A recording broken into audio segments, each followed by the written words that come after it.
মহাদেব কেন একটি কুমিরের স্বরূপ ধারণ করেছিলেন? এই ঘটনাটি মহাদেব ও মাতা পার্বতীর বিবাহের পূর্বে ঘটে।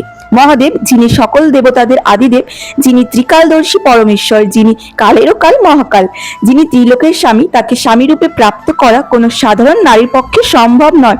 এমনকি আদিশক্তি মাতা পার্বতীর পক্ষেও তা সহজ ছিল না। যখন নারায়ণ ও দেবী লক্ষ্মী কৈলাসে মহাদেবের কাছে দেবী পার্বতীর বিবাহের প্রস্তাব নিয়ে যান, তখন শ্রী নারায়ণ মহাদেবকে বলেন, হে মহাদেব, আমার ভগিনী পার্বতী রাজকন্যা, ছোট থেকেই নানান সুযোগ সুবিধার মধ্যে বড় হয়েছে।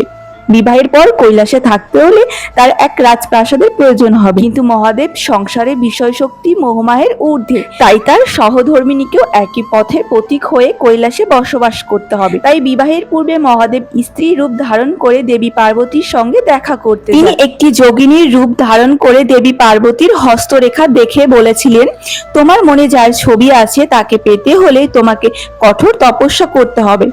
এই বলে যোগিনী রূপী মহাদেব চলে যান। মাতা পার্বতী যোগিনীর নির্দেশ মতো বনে গিয়ে মহাদেবকে স্বামী রূপে প্রাপ্ত করার জন্য কঠোর তপস্যা করতে থাকে। দেবী পার্বতীর এই তপস্যা যখন প্রায় শেষ হতে যায়, তখন মহাদেব দেবী পার্বতীর সামনে আরো একটি কঠিন পরীক্ষা রাখলেন। দেবী পার্বতী প্রতিদিন যে পুকুরের পাড়ে বসে তপস্যা করতেন, সেখানে তিনি দেখেন একটি বালক কুমিরের কবলে পড়েছেন।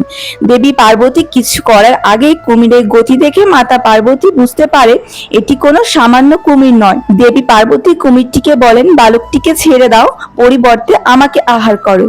কুমিরটি বলে, আমি বালকটিকে ছাড়তে পারি, তবে একটি শর্তে, আমাকে তোমার সম্পূর্ণ তপস্যার ফল দিতে হবে। মাতা পার্বতী এত বছর ধরে মহাদেবকে পাবার জন্য যে কঠোর তপস্যা করেছিলেন, কিন্তু একটি বালকের প্রাণের বিনিময়ে যদি তিনি মহাদেবকে পেয়েও থাকেন, তবে তিনি নিজের বিবেকের কাছে ছোট হয়ে যাবে। পার্বতী বিন্দু মাত্র সংকোচন না করে বালকটির প্রাণের বিনিময়ে নিজের কঠোর তপস্যার ফল কুমিরটিকে দান করলেন। আসলে এই কুমিরটি আর কেউ নয়, স্বয়ং মহাদেব ছিলেন। তিনি মাতা পার্বতীর মন যাচাই করার জন্য কুমিরের বেশে এই পরীক্ষা নিলেন যে তিনি দেখতে চেয়েছিলেন মাতা পার্বতী তপস্যার ফলস্বরূপ স্বামী রূপে মহাদেবকে প্রাপ্ত করার ইচ্ছা রাখবেন, নাকি জগৎ জননী প্রকৃতির কর্তব্য স্বরূপ সকল জীবের রক্ষার দায়িত্ব নিয়ে কঠোর তপস্যা ও অবলীলায় দান করবেন। এই পরীক্ষায় উত্তীর্ণ হবার পর মহাদেবের মন জয় করে দেবী পার্বতী মহাদেবকে জীবনসঙ্গী হিসেবে প্রাপ্ত করেছিলেন। বন্ধুরা, যদি ভিডিওটি ভালো লাগে তাহলে কমেন্টে হর হর মহাদেব লিখে চ্যানেলটিকে অবশ্যই সাবস্ক্রাইব করবে।